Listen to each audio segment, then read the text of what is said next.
Harry shocked at true meaning behind Lewis Hamilton's praise on Meghan greatest weekend ever. Lewis Hamilton heaped praise on Meghan Markle as he hailed the diversity she brought to the royal family. Lewis Hamilton received a knighthood at Windsor Castle this week, just days after his heartbreaking end to the Formula One season.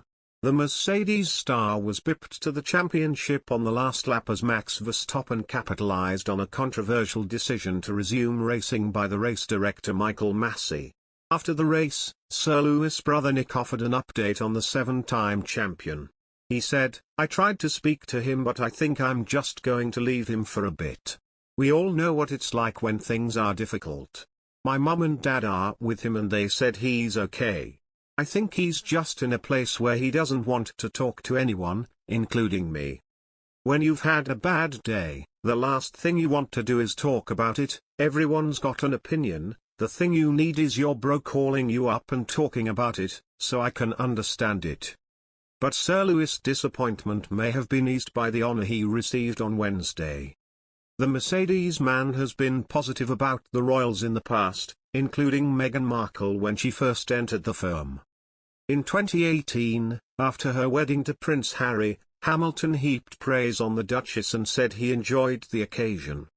He said, "I watched here at the weekend just with a smile on my face the whole time. It was great to see such a positive change. It was great to see how happy they both were. It was just a really proud day for the world, and it's always great to see positivity and change. The fact you do have diversity in the royal family today is a huge thing. People probably don't realize how important that is. Even to see at the church you had a mixture with the ministers, in the music, in the choir, it was just really beautiful to see. So I just had the greatest weekend ever, just sitting there watching, seeing talented people play music and seeing them speak, and then just to see this power couple walk out. It was the greatest wedding I've ever seen, and I'm not big on weddings at all. I avoid them at all costs. But this was one. I wish I was actually in England to have seen it. Plus, England on a sunny day is just so beautiful with the castle and everything. It was pretty much a fairy tale that every kid and adult today that's particularly not married dreams of having that kind of weekend. Prince Harry and Meghan Markle cannot afford to compete with Prince William and Kate Middleton's charity donations, a royal expert says. The reality of financial independence appears to have come as a shock for the Duke and Duchess of Sussex, who in stepping down as senior royals, lost a lot of time to do good, Daniela Elsa writes. Despite their best intentions to make the Archewell Foundation a roaring success, Ms. Elsa claims the parents of two have to balance their charity efforts with paying the bills.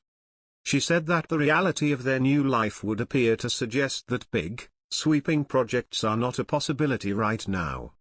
Unlike the Duke and Duchess of Cambridge, Harry, 36, and Meghan, 40, made the decision to work for a living, which comes at a cost of time. In her column, Ms. Elsa writes, despite the Sussexes having laudably pronounced they wanted to work towards becoming financially independent, facing what that meant in reality would appear to have come as something of a shock to the duo. She adds, since launching in October last year, Archewell has not held a single fundraiser, as far has been made publicly known. Now, a year or two down the road, things might look very different with COVID and the pandemic relics of the past, fingers and toes crossed here, and with the world reopened. Ms. Elsa continues, Harry and Meghan will be able to focus on cozying up to their +A+ list chums to raise cash to support their ambitious and exciting philanthropic efforts. But for the time being, the Cambridges and the Sussexes are operating on totally separate, far from equal, playing fields, one fully established, well-funded and helmed by two people able to dedicate their days to it.